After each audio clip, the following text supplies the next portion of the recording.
Okay, so let's finish up multiplying polynomials. So in the next two examples, you'll see we are multiplying a binomial and a trinomial together. Now, how does this work? Well, it works the same exact way.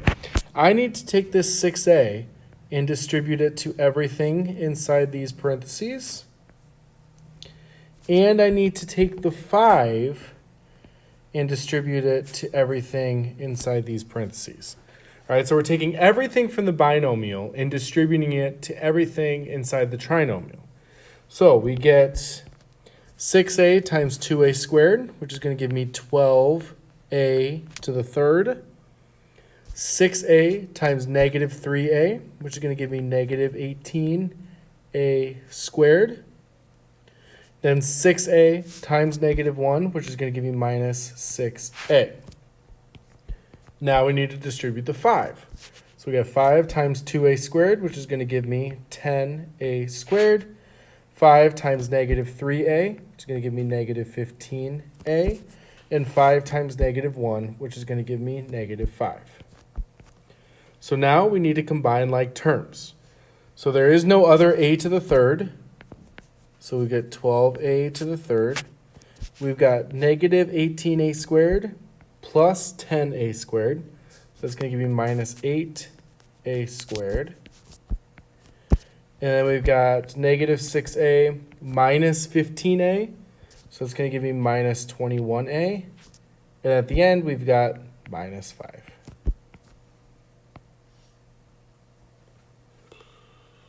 Very similarly, we got to do b, where we're going to distribute everything from this trinomial to everything inside the binomial. So t squared times 2t, that's 2t to the third. T squared times negative 3 is minus 3t squared. Next up, we're going to distribute this negative 4t. So negative 4t times 2t is negative 8t squared. Negative 4t times negative 3 is positive 12t. And then lastly, we're going to distribute this 5. So 5 times 2t is 10t. And 5 times negative 3 is minus 15. Now we need to combine like terms. So we got a 2t to the third. We've got our t squareds here. So negative 3t squared minus 8t squared is minus 11t squared. We got 12t plus 10t, which is plus 22t. And then we got minus 15.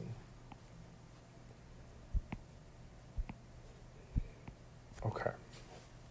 So that's how that works. Now, last case. These are some special cases.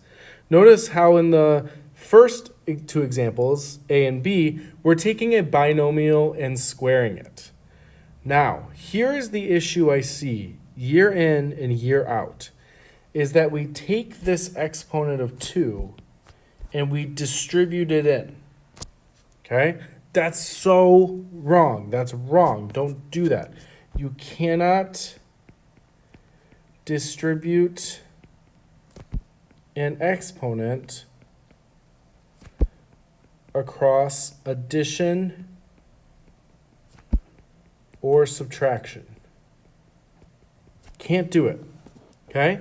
Think about what this exponent is saying. 7z plus 2, this whole thing is being squared. That means I'm taking 7z plus 2 times itself. So 7z plus 2 times 7z plus 2. So from here, we can distribute just like we have been. So 7z times 7z, that's 49z squared. 7z times 2 is 14z. Now we're going to distribute this 2. So 2 times 7z is also 14z, and 2 times 2 is 4. So then when I combine my like terms, I get 49z squared plus 28z plus 4. All right, there's a little pattern going on there. Maybe you can notice it. Notice how the two things that we added together, the like terms we combined, are the same exact thing. All right, so there is a pattern there that maybe you can notice. What about the next one? 3c minus 4, this whole thing's being squared. Again, do not distribute that exponent.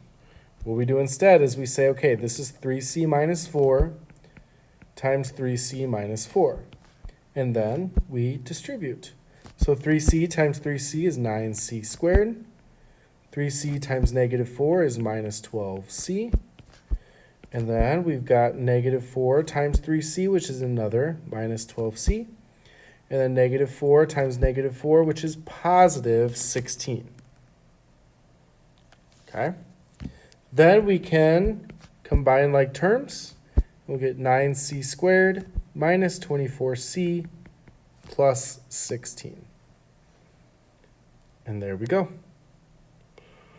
Now, how does example C differ? Well, we've got 9d plus 4 times 9d minus 4. These look the exact same, but one is addition and one is subtraction. So let's see what happens when we double distribute. So 9d times 9d is 81d squared. 9d times negative 4 is minus 36d.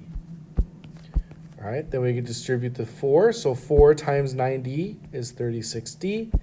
And 4 times negative 4 is minus 16. All right, now from here, when I combine these like terms, notice what happens. Negative 36d plus 36d, these cancel out. So I'm left with 81d squared minus 16. All right, so there are all the examples about multiplying these polynomials together.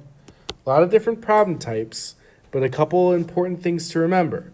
If you are multiplying variables together and they're the same variable, the exponents will change. All right, so you multiply the numbers and you multiply the variables. And it's all this idea of distributing. You are distributing from one polynomial into everything from the other polynomial. Okay, so you got 4 different examples here. Make sure you try those you try nows. Let me know if you have any questions, but this is a super important skill. So make sure you understand not only how to multiply polynomials, but also from last video when we add and subtract polynomials. Okay? Practice, practice, practice. Let me know if you have any questions.